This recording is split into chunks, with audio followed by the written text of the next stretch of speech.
The blood pooling beneath the dying man's body was the exact shade of crimson Elena Cortez had seen in 3 war zones, and she had 8 minutes before his heart stopped forever. The blizzard outside Mercy Point Regional Medical Center had transformed the Colorado night into a white void, wind screaming against reinforced windows like artillery fire. Inside the 4th-floor emergency department, Dr. Elena Cortez stood at the nurse's station reviewing trauma protocols when the ceiling lights flickered and the unmistakable thunder of rotor blades shook the building. A Marine helicopter, fighting 40-knot winds, was landing on the hospital roof. Before you continue, please subscribe to this channel and let us know where you're watching from in the comments. Stories like this need to be heard. Elena's combat instincts activated before her conscious mind caught up. She was moving toward the roof access corridor when the emergency doors exploded open. 2 Marine Corps medics burst through, uniforms coated in snow and something darker, pushing a gurney at full speed. The patient, male, approximately 50 years old, powerfully built despite obvious trauma, had no face visible beneath the oxygen mask, no identification on his torn civilian clothing, and a wound pattern Elena recognized instantly. Shrapnel. Military grade. Penetrating trauma to the lower right quadrant with probable arterial involvement. Trauma 1. Now!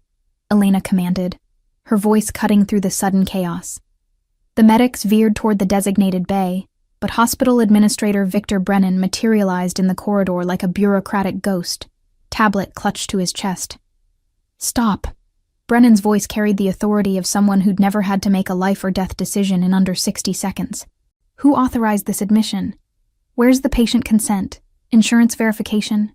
Elena stared at him. He's bleeding out. We need... Protocol, Dr. Cortez. Chief of Staff Dr. Philip Hargrove appeared beside Brennan, his expensive suit pressed despite the late hour. No identification means no medical history, no consent forms. We need legal clearance before any invasive procedures. The patient's vital signs screamed from the portable monitor. Blood pressure dropping, heart rate climbing, oxygen saturation falling. Elena watched the numbers with the same sick certainty she'd felt in Navy field hospitals when bureaucracy moved faster than medicine. 8 minutes. Maybe less. Get me a surgical kit, Elena said quietly to the trauma nurse beside her. Dr. Cortez, I'm directing you to wait for... Hargrove began. The monitor alarm changed pitch. The patient was crashing. Elena made her decision the same way she'd made it in Kandahar, in Baghdad, in Syrian field hospitals, where the only choice was between action and death. She dropped to her knees beside the gurney, her hands already assessing the wound through the hastily applied combat dressing. Thoracotomy kit, crash cart, 2 units O negative. Move. The trauma nurses responded instantly, muscle memory overriding institutional hierarchy. Brennan's face flushed crimson. Doctor. Cortez, you are not authorized to... I need a scalpel and 30 seconds of silence, Elena said, her voice carrying the cold precision of someone who'd performed this exact procedure while mortars fell around her. You can fire me after he's alive. Her hands moved with brutal efficiency. The hallway became an impromptu surgical theater. Nurses positioning lights, a young resident frozen in horror as Elena performed a lateral thoracotomy using a crash cart as her operating table. Blood poured across sterile tile. Her fingers found the damaged artery, clamped it, bought the patient another 60 seconds of life. Suction. Retractor. Talk to me about pressure. The numbers stabilized. Marginally. Enough. Security cameras mounted in the corridor ceiling captured everything. Elena's blood-soaked scrubs, Brennan's furious protests, the unnamed patient's chest rising and falling in shallow, living breaths. The surgical team finally arrived, took over, wheeled the patient toward the operating room with professional efficiency, now that someone else had done the impossible part. Elena stood slowly, her hands trembling now that the adrenaline was fading, and met Brennan's eyes. My office, 6 a.m. His voice was ice-wrapped in satisfaction. Bring your badge. Elena nodded once. She'd saved a life tonight using skills the Navy had taught her in war zones. And she'd just destroyed her career in the process. What she didn't know was that the man whose life she'd saved would remember everything. And in less than 24 hours, 400 United States Marines would make sure she never regretted her choice. But first, she had to survive the reckoning. Elena didn't sleep. She sat in her apartment watching the blizzard fade to gray dawn, her hands still trembling from adrenaline she couldn't shake. Every time she closed her eyes, she saw two faces: the unnamed patient gasping for air on that hallway floor, and another face from 7 years ago that haunted her in a completely different way. Lieutenant Michael Cortez, her younger brother, United States Marine Corps, 23 years old when he died. The memory arrived unbidden, sharp as shrapnel. A forward operating base in Syria. Michael's unit ambushed during a routine patrol. Arterial bleeding that any combat medic could have stopped in 5 minutes.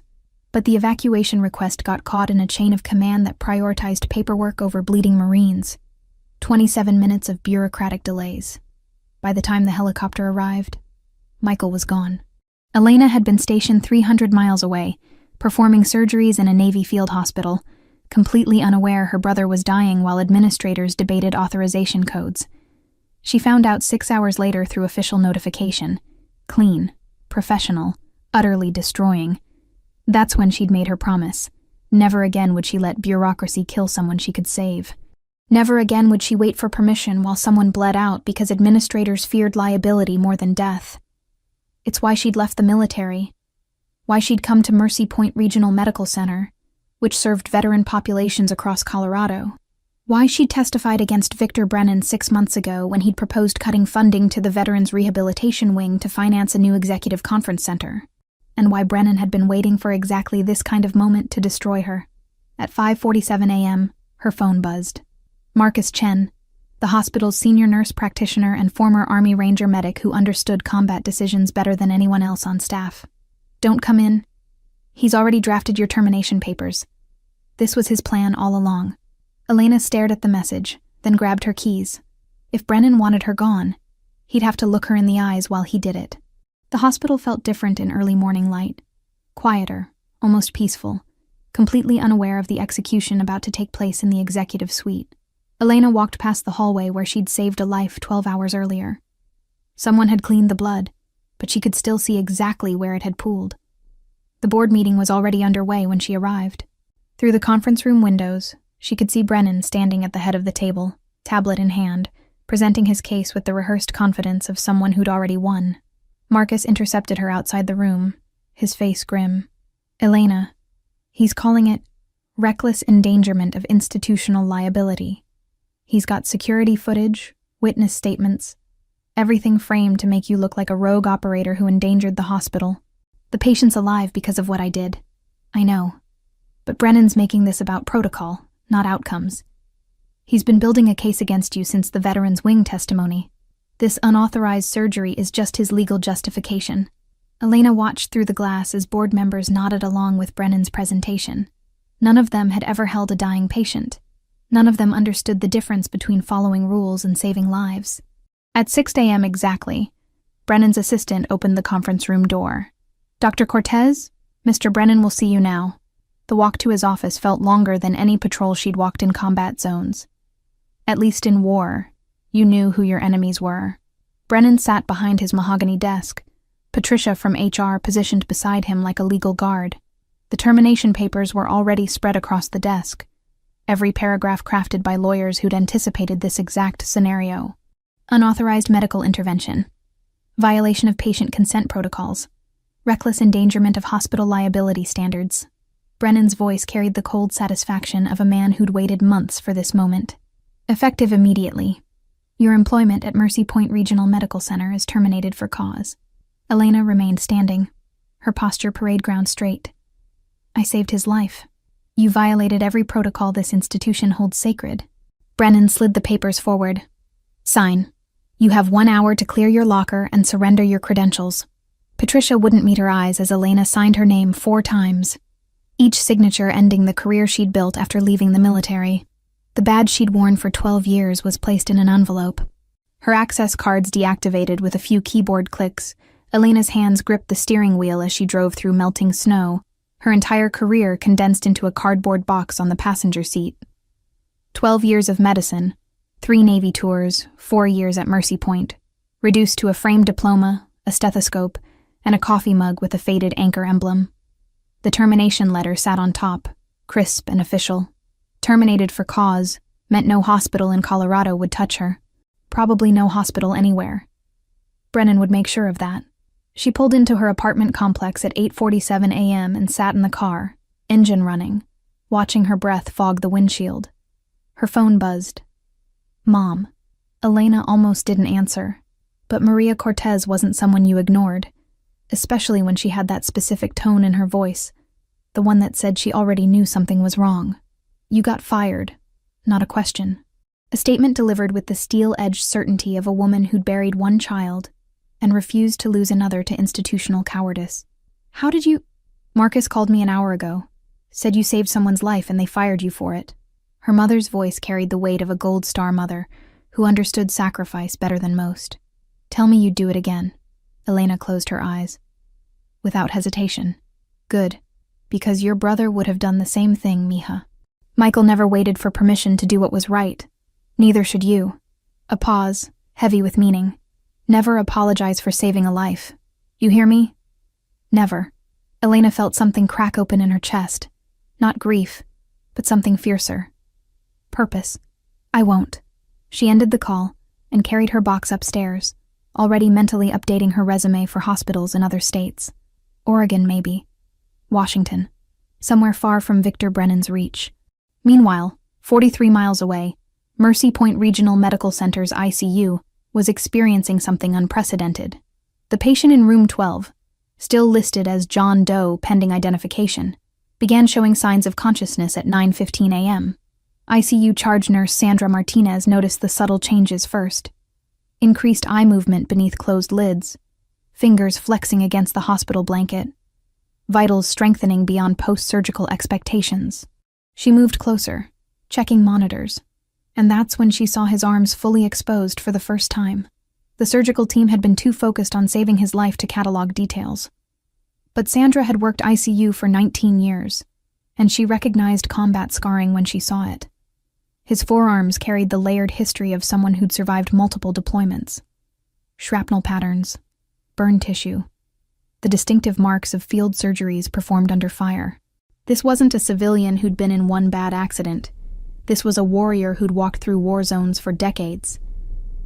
Dr. Patel, you need to see this, Sandra called to the attending physician. While medical staff gathered around the mystery patient, hospital security was conducting its own review 3 floors below. The director of security, Frank Vasquez, a former Marine himself, sat in the surveillance room watching footage from the hallway incident on continuous loop. What he saw made his jaw tighten with something between anger and respect. Dr. Elena Cortez performing a thoracotomy with the kind of precision that only came from combat experience, her hands moving with absolute certainty while administrators argued. The way she commanded nurses without raising her voice. The complete absence of hesitation when the patient crashed. Frank had served in Fallujah. He'd seen field medics work under mortar fire. What Elena did in that hallway was battlefield medicine translated to civilian spaces, and Brennan had fired her for it. He picked up his phone and called someone he hadn't spoken to in 6 months. Someone who needed to know what really happened before the official narrative buried the truth. In room 12, the patient's eyes opened at 10:03 a.m. Sandra leaned forward. Sir, can you hear me? You're at Mercy Point Regional Medical Center. You're safe. The man's gaze tracked slowly across the room, taking in the monitors, the IV lines, the sterile walls. His throat worked, testing vocal cords that hadn't been used in over 12 hours. When he finally spoke, his voice carried the gravel-edged authority of someone used to being obeyed. The surgeon. Where is she? Sandra exchanged glances with Dr. Patel. Sir, you were treated by our surgical team. The woman. His hand lifted slightly, gesturing to his left ear. Anchor tattoo. Behind her ear. Where is she? The room went absolutely silent. Nobody should have noticed a detail that small during a trauma surgery. Nobody except someone who'd been conscious enough to watch her work, and trained enough to catalog details even while dying. Dr. Patel cleared his throat carefully. Sir, can you tell us your name? The patient's eyes locked onto him with an intensity that made the young doctor step back instinctively. Where is she? Dr. Patel had worked ICU for 7 years and prided himself on maintaining professional composure. But when he finally processed the patient's recovered personal effects at 10:47 a.m., his hands started shaking. The military identification card had been damaged in the incident. Blood-stained, partially torn, but the name was unmistakable. Lieutenant General James Marcus Donovan, United States Marine Corps, Special Operations Command. Sandra Martinez leaned over his shoulder and went absolutely pale. That's Reaper Donovan. Every military veteran in America knew that call sign.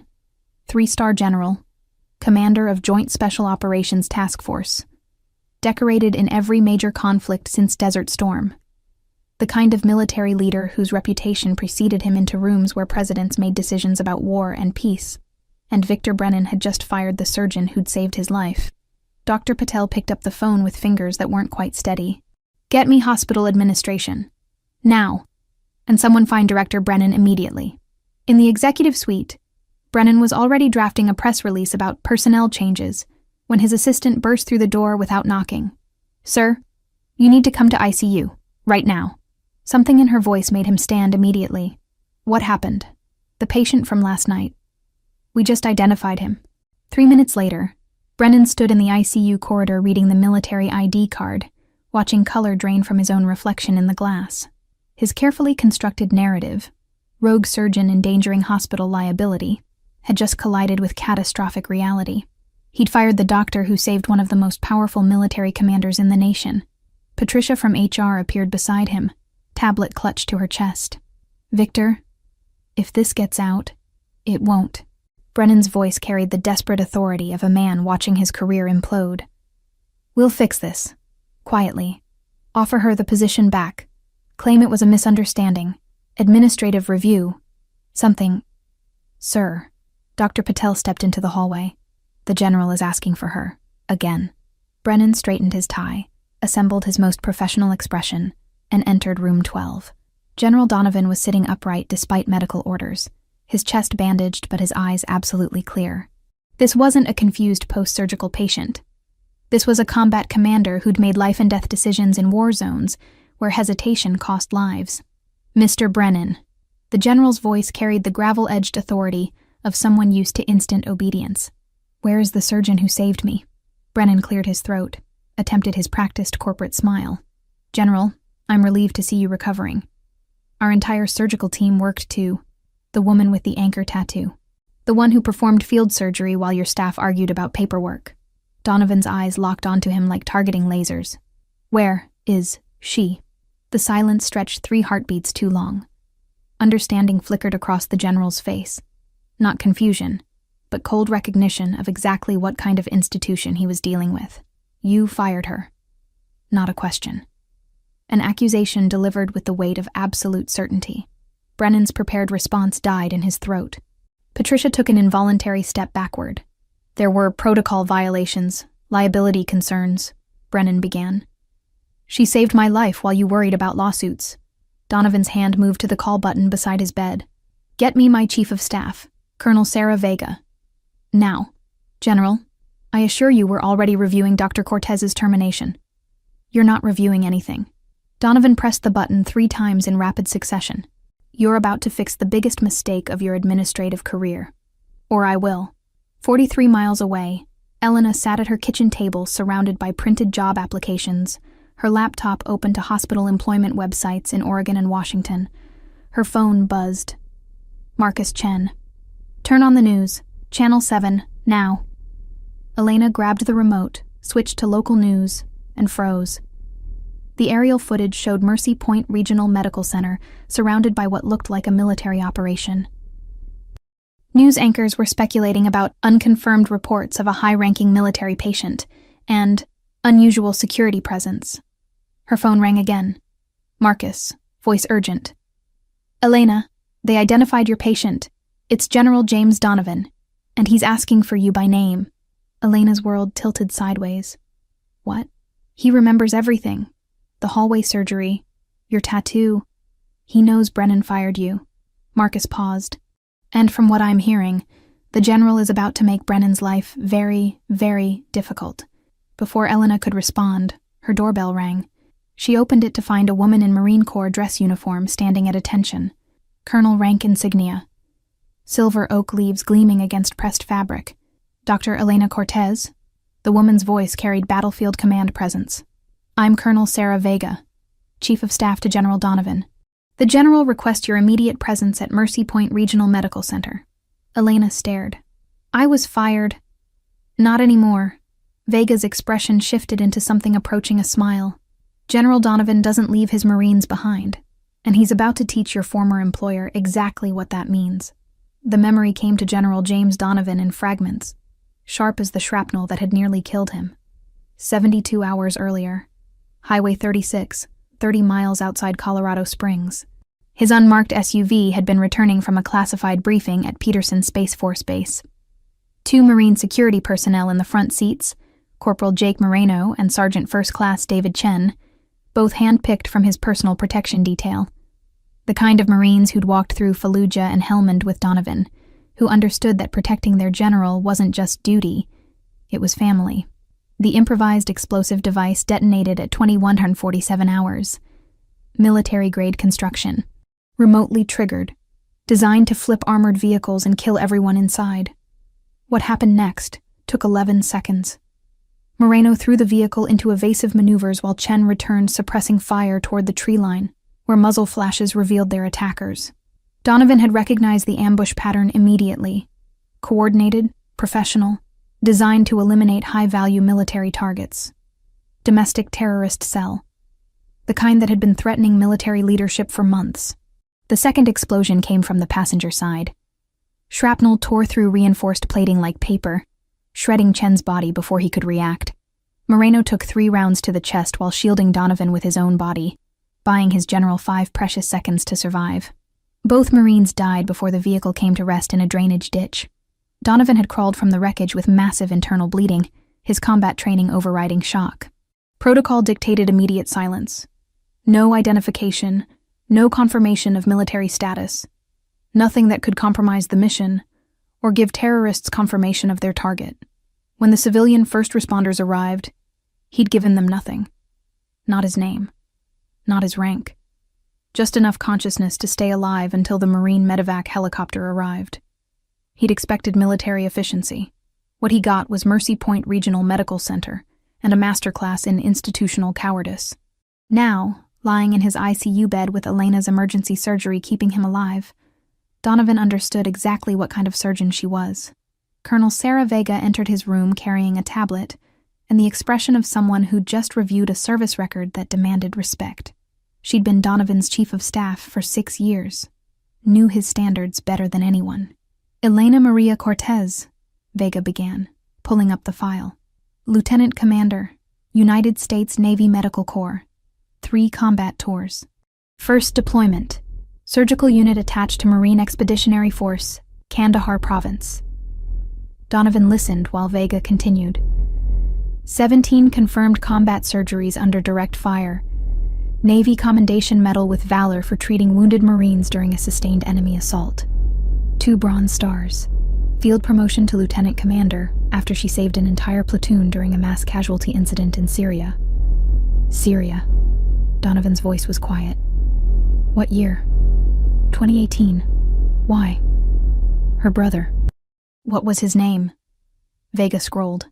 Found it. "Lieutenant Michael Cortez, Marine Infantry. Killed in action, Syria, 2018. Arterial bleeding following ambush. Died during delayed medical evacuation." The silence that followed carried the weight of shared understanding. Donovan had lost 73 Marines under his command across 3 decades. He remembered every name, every face, every death that could have been prevented. "She left the service after her brother died," Vega continued. "Civilian hospital work. Testified against budget cuts to veteran care 6 months ago. Made enemies in administration. And saved my life while they argued about liability." Donovan's jaw tightened. "That hospital administrator, Brennan. What do we know about him?" "Corporate climber. No military background. Multiple complaints about retaliation against medical staff who challenged cost-cutting measures. This firing is his pattern." Donovan reached for his phone on the bedside table. His hands were steady despite the surgery, despite the pain medication. Some things were more important than physical comfort. "Sir, you need rest," Vega began. "I need Marines. Donovan's voice carried the gravel-edged authority that had commanded Special Operations Forces through impossible missions. Every Marine within 200 miles. Mercy Point Regional Medical Center. Tomorrow morning, 0600 hours. Full dress uniform. Vega's eyes widened slightly. Sir, that's 400 Marines minimum. This isn't a request, Colonel. This is a debt. Donovan's finger hovered over the contact list. Moreno and Chen died protecting me. Dr. Cortez saved me while bureaucrats protected their careers. We don't leave Marines behind. And she's one of ours. Understood, General. Vega pulled out her own phone. I'll coordinate transportation and formation protocols.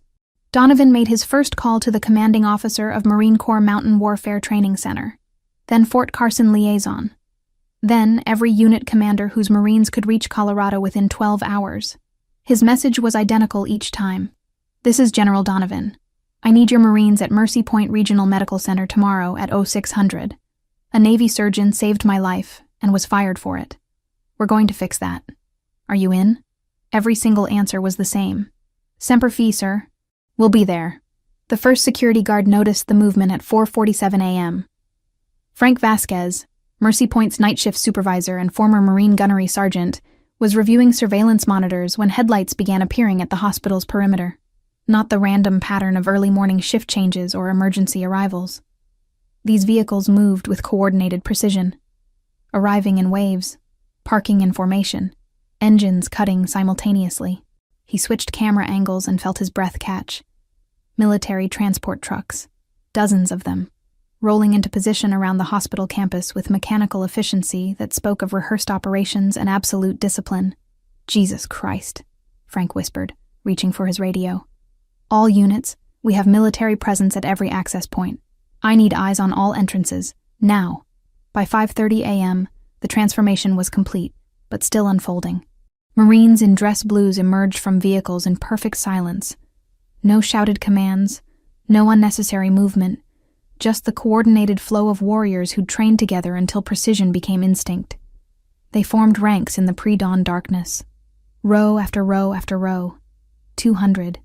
300, 400 Marines standing at parade rest, their uniforms immaculate under the parking lot lights, their presence so overwhelming it felt like the very air had changed density. At exactly 6 a.m., as the sun broke across the Colorado horizon, they came to attention as one. The sound of 400 boots striking pavement in unison echoed across the hospital campus like thunder. Inside Mercy Point, the morning shift arrived to chaos. Nurses pressed against windows, phones out, recording footage they couldn't quite process. Residents abandoned pre-rounds to witness what was happening outside. Even attending physicians who'd seen everything in 20-year careers found themselves speechless. Oh my God, a third-floor nurse whispered. It's for Elena. The story had spread through hospital staff overnight. The firing, the identity of the mystery patient. General Donovan's demand for her return. But nobody expected this. Nobody imagined the Marine Corps would mobilize 400 troops to make a point about institutional accountability. News helicopters arrived by 6:15 a.m., their cameras capturing aerial footage that would dominate every broadcast for the next 12 hours. The contrast was stunning. A civilian hospital surrounded by military precision, the ordered might of the United States Marine Corps, creating a perimeter that looked less like protection and more like occupation. Social media exploded within minutes. Where Mercy Point Hospital trended nationally, former service members recognized the formation patterns, understood exactly what message was being sent. The Marines don't abandon their own. Ever. In his executive office on the 4th floor, Victor Brennan stood frozen at the window, watching his carefully constructed world collapse in real time. His face had gone ash gray, his hands trembling against the glass as he counted impossible numbers of Marines. Patricia from HR appeared beside him, her voice barely a whisper. Victor, we need to call the board. We need legal. We need to fix this. Brennan's voice cracked. Before this becomes a national scandal. Too late. The main entrance doors opened, and Colonel Sarah Vega walked through, her stride measured and unhurried, her uniform carrying ribbons that spoke of deployments to places where hesitation cost lives. Behind her, 3 Marine officers followed in perfect formation. The hospital receptionist, who'd worked the front desk for 15 years, simply pointed toward the elevators without being asked. Some presences didn't require explanation. Vega rode to the ICU floor in silence, her expression neutral, but her eyes carrying the cold calculation of someone who'd coordinated operations in combat zones. When the doors opened, she walked directly to the charge nurse station. "I need Victor Brennan in room 12. Immediately. Tell him General Donovan is waiting." The charge nurse picked up the phone with shaking hands. 10 minutes later, Brennan entered the ICU room, his corporate confidence barely masking absolute terror. General Donovan sat upright in his hospital bed despite medical orders, chest bandaged but posture parade ground straight, surrounded by his command staff. The general's eyes locked onto Brennan with the intensity of someone who'd stared down terrorists and insurgents across 3 decades of warfare. "I'm told you fired the surgeon who saved my life." Donovan's voice carried gravel-edged authority that made the room feel smaller. "Explain." Brennan's rehearsed explanations died in his throat under General Donovan's unwavering stare. The ICU room felt smaller than it was, compressed by the presence of a man who'd commanded troops in 14 combat zones, and recognized institutional cowardice when he saw it. "Dr. Cortez violated hospital protocol," Brennan managed, his voice lacking its usual corporate authority. "She performed unauthorized surgery without patient consent, without proper clearance. She saved my life while you debated liability." Donovan's words cut like surgical steel. "I was conscious for portions of that hallway surgery, Mr. Brennan. Do you want to know what I witnessed?" Brennan said nothing. Patricia from HR took an involuntary step toward the door. "I'll tell you anyway." Donovan's voice carried the gravel-edged precision of someone documenting facts for an after-action report. "I watched Dr. Cortez perform a lateral thoracotomy, using improvised equipment while my blood pressure crashed. She identified arterial damage through palpation alone. No imaging, no surgical suite, just her hands and 20 years of combat experience. She clamped the femoral artery using field techniques I've only seen in war zones, bought me 4 minutes of survival time while your staff argued about insurance verification." Colonel Vega stood silently in the corner, tablet recording every word. "That surgery," Donovan continued, "matched or exceeded anything I witnessed from Navy field surgeons in Afghanistan, Iraq, and Syria. She made 17 correct decisions in succession without hesitation, without supervision, under conditions that would paralyze most civilian physicians. And when she finished, I was alive. That is an indisputable medical fact." Brennan's face had gone from pale to gray. "General, I understand your gratitude, but institutional protocols exist for patient safety. Don't." The single word carried enough command presence to stop Brennan mid-sentence. "Don't hide behind policy when what you really mean is fear. I've commanded Marines in impossible situations. I know the difference between caution and cowardice. You, Mr. Brennan, fired a decorated combat surgeon for having the courage you lack." The silence that followed was absolute. "The hospital board is convening in 20 minutes, Patricia whispered to Brennan. "They're requesting your immediate presence." Donovan's expression didn't change. "I'll testify. Via video link from this bed, since your medical staff won't clear me to walk. And Mr. Brennan, I suggest you bring legal counsel." The emergency board meeting convened at 8 a.m. in the hospital's main conference room. 11 board members, hastily assembled, sat around a polished table while a 70-inch monitor displayed General Donovan's ICU room in high definition. The board chairman, Dr. Robert Chen, a retired Air Force physician who understood military culture better than anyone else in the room, opened the proceedings with barely concealed anger.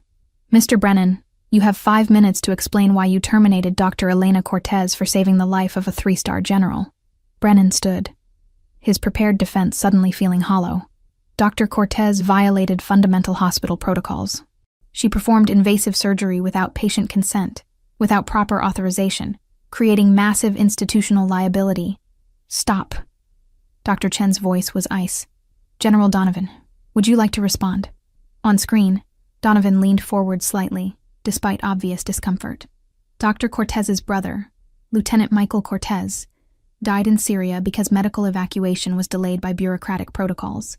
He bled out while administrators debated authorization. She left military service after that, determined never to let procedure kill someone she could save. 2 nights ago, she kept that promise. She saw me dying while your staff prioritized paperwork, and she acted with the decisive courage that defines military medicine." He paused, letting the words settle. "I've lost 73 Marines under my command across 3 decades. I remember every name, and I'm here today because Dr. Cortez refused to let me become number 74 while bureaucrats protected their careers." The room was silent, except for the quiet sound of board members typing notes. "Mr. Brennan," Dr. Chen said quietly, "you're terminated effective immediately. Dr. Cortez will be reinstated as Chief of Trauma Surgery with full back pay, benefits, and a formal institutional apology. Security will escort you from the building within the hour." Brennan's face went white. "You can't." "We already have." Dr. Chen stood, his Air Force bearing evident even in civilian clothes. "This meeting is adjourned." 43 miles away, Elena sat in her apartment, completely unaware that 400 Marines were standing outside a hospital demanding justice in her name. Her phone rang. Colonel Vega. "Dr. Cortez, you need to come to Mercy Point. Now." Elena stared at her phone, Colonel Vega's words still echoing in her mind. "You need to come to Mercy Point. Now." "I was fired," Elena said quietly. "I signed the termination papers yesterday." "Not anymore." Vega's voice carried absolute certainty. "The board just terminated Brennan and reinstated you as Chief of Trauma Surgery. Full back pay, benefits, formal apology." "But Dr. Cortez, that's not why you need to come." Elena felt her chest tighten. "Then why?" "Because 400 Marines are standing outside this hospital right now, and they're not leaving until they see you." The words made no sense. Elena walked to her window, phone pressed to her ear, as if she could somehow see Mercy Point from 43 miles away. "What are you talking about?" "General Donovan made some calls last night. Pull up any news channel. You'll understand." Elena grabbed her laptop with trembling hands, opened a news site, and froze. Aerial footage showed Mercy Point Regional Medical Center surrounded by Marines in dress blues. Row after perfect row, standing at attention. Their formation so precise, it looked like a military parade ground had materialized around a civilian hospital. The headline read, 400 Marines demand justice for fired Navy surgeon who saved General's life. Elena's vision blurred. She blinked hard, trying to process what she was seeing. The comments section scrolled past. Thousands of messages from veterans, active duty service members, civilians who understood that something fundamental was happening. This is what honor looks like. Marines don't abandon their own. That hospital fired a hero. Now they're learning what accountability means. Dr. Cortez? Vega's voice pulled her back. General Donovan is waiting to meet you, and I think you should see what's happening here yourself. Elena changed into clean clothes with shaking hands. Not her scrubs, not her uniform. Just jeans and a navy sweatshirt her brother had given her before his final deployment. She drove to Mercy Point in a daze, her mind unable to reconcile the Elena who'd been fired with the Elena that 400 Marines were standing for. When she turned onto the hospital access road at 9:47 a.m., she had to stop her car. The formation stretched across the entire campus. Marines stood at parade rest, their uniforms immaculate, their bearing flawless. News cameras lined the perimeter. Hospital staff filled every window, watching something none of them had ever witnessed. Colonel Vega appeared at her driver's side window. "Ready?" Elena couldn't speak. She just nodded. She walked through the main entrance in civilian clothes, feeling completely out of place, wondering if this was some surreal dream. Then she entered the main corridor. Every Marine she passed came to attention. Hands raised in salute, precise, simultaneous, honoring not her rank. She had none anymore, but what she'd done, who she was. Elena felt something crack open in her chest. Not grief, recognition. These warriors understood what hospital administrators never would. That saving lives sometimes meant breaking rules. That courage looked like kneeling in blood while others debated policy.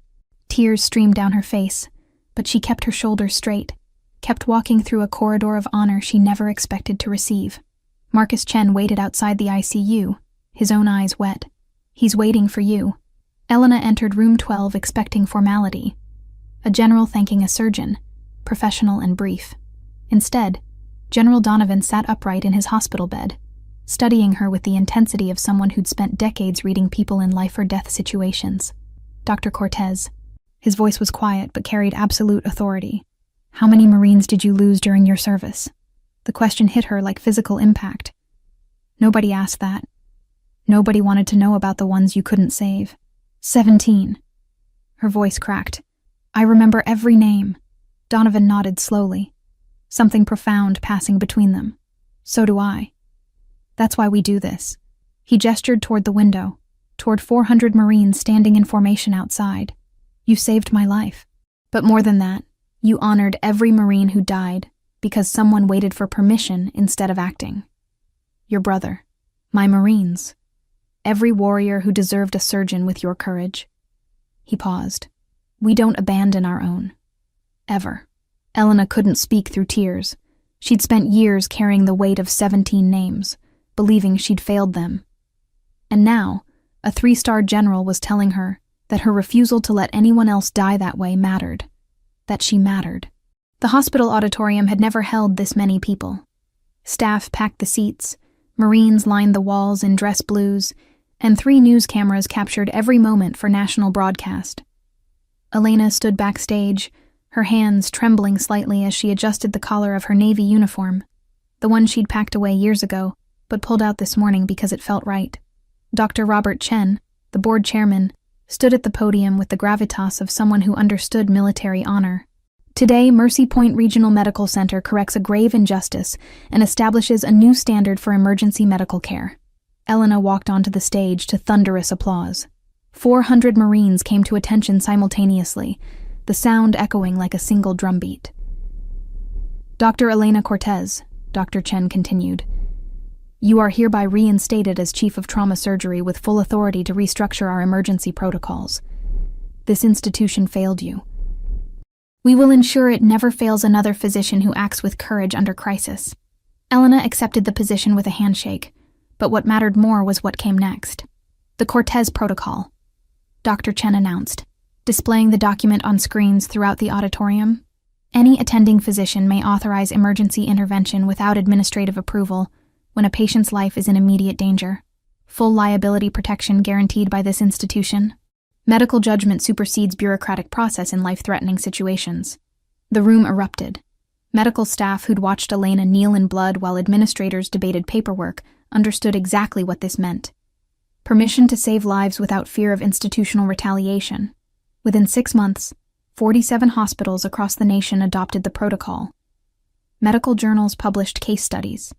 Ethics committees cited it as the gold standard for balancing institutional safety with life-saving intervention. But the victory carried shadows. Investigation into Victor Brennan revealed a pattern of retaliation against medical staff who challenged his cost-cutting measures. 3 previous surgeons had quietly settled wrongful termination suits, their careers destroyed, their stories buried under non-disclosure agreements. Elena's case went public only because General Donovan refused to let it disappear. Brennan would never work in hospital administration again.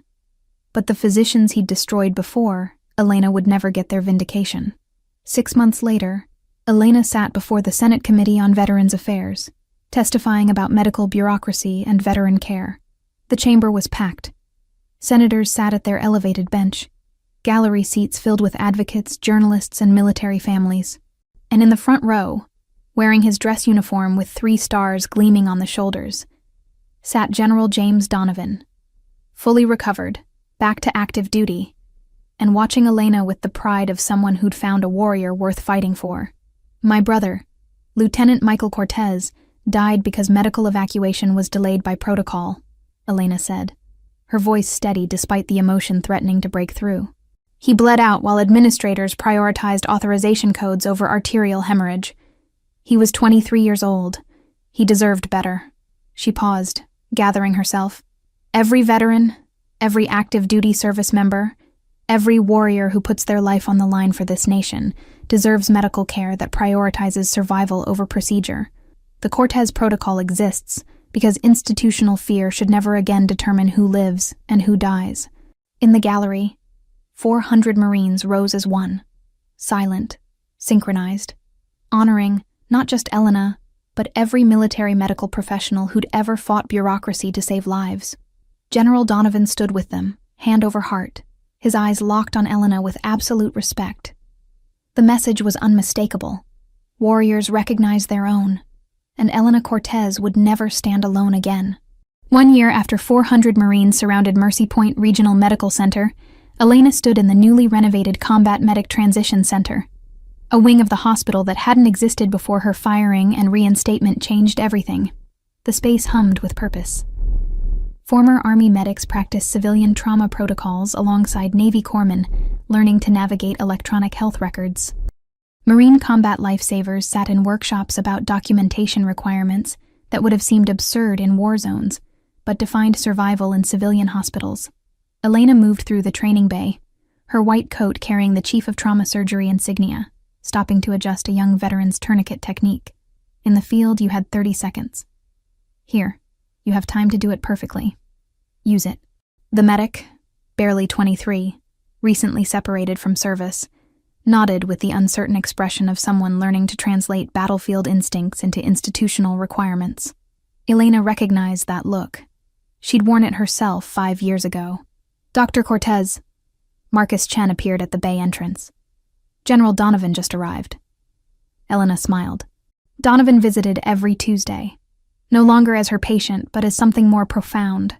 A mentor, an advocate, a father figure who'd filled the void Michael's death had created. He'd retired from active duty 6 months ago, but wore purpose like other men wore uniforms.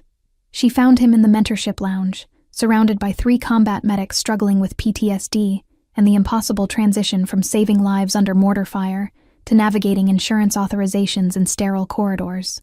Donovan looked up when Elena entered, his eyes carrying the weathered wisdom of someone who'd commanded troops through impossible situations. Dr. Cortez, these Marines were just telling me about the challenges of civilian protocols. Challenges we're fixing, Elena said, joining the conversation. The Cortez protocol is spreading. 47 hospitals now. More every month. One of the medics, a former Navy corpsman named Rodriguez, spoke quietly. It's not just protocols, ma'am. It's knowing someone has our backs when we make the hard calls. Elena understood completely. The 400 Marines who'd stood outside Mercy Point had formed something unprecedented. An informal network that mobilized whenever a veteran medical professional faced institutional retaliation for doing what combat had trained them to do, act decisively when lives hung in the balance. Her phone buzzed. Unknown number. She almost ignored it, then saw the area code. Georgia. Dr. Cortez? The voice was young, female, trembling with barely controlled panic. My name is Captain Sarah Mitchell, Army medic. I was just fired from Atlanta Regional Medical for performing an emergency cricothyrotomy without authorization. The patient was choking, couldn't breathe. I had maybe 90 seconds before brain death. I saved him. They terminated me this morning. Elena's jaw tightened. Tell me everything. The story was horrifyingly familiar. Life-threatening emergency, administrative paralysis, a combat medic who acted with decisive courage, and institutional retaliation disguised as protocol enforcement. Captain Mitchell, Elena said quietly, you did the right thing. And you're not alone. She ended the call and looked at General Donovan. He was already pulling out his phone. That familiar expression of controlled fury settling across his features. Atlanta Regional Medical? He asked. Yes, sir. Donovan made 3 calls in rapid succession. First to the commander of Fort Benning, then to the Marine Corps liaison at Fort Stewart. Finally to a network of veteran advocates who'd stood with Elena a year ago. His message was identical each time. We have another one. Army medic. Fired for saving a life. Atlanta Regional Medical. I need bodies there by 0800 tomorrow. Within 2 hours, 200 veterans, Marines, Army, Navy, Air Force, were coordinating travel to Georgia. Not for publicity. Not for media attention. For the simple, unbreakable principle that warriors don't abandon their own. Elena called Captain Mitchell back. Help is coming.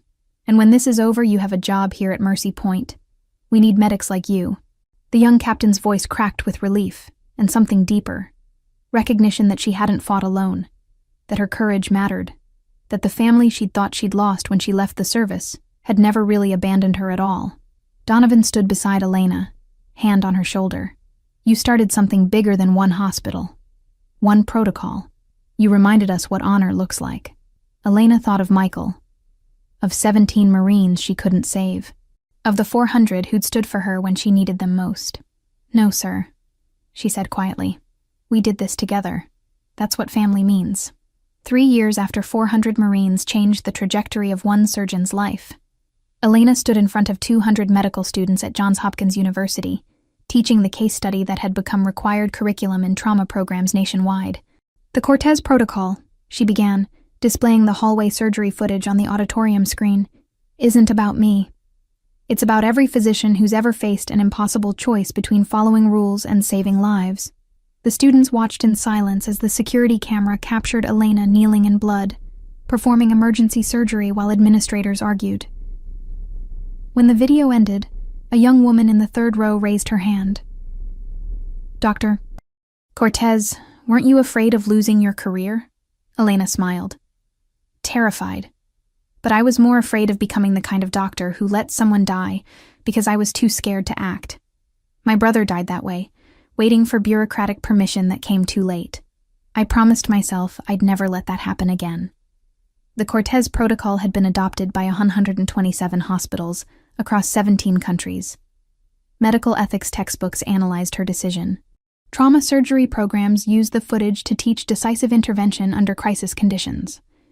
What started as one surgeon's refusal to wait for permission had become a global standard for emergency medical care. But the greatest transformation happened at Mercy Point itself. The hospital's newly dedicated Veterans Wing bore a bronze plaque that read, "Elena Cortez Center for Combat Medical Excellence, where warriors heal warriors." Inside, former combat medics worked alongside civilian physicians, translating battlefield medicine into institutional care without losing the decisive courage that defined military medical service. General James Donovan walked beside Elena through the center he'd helped design after retiring from active duty.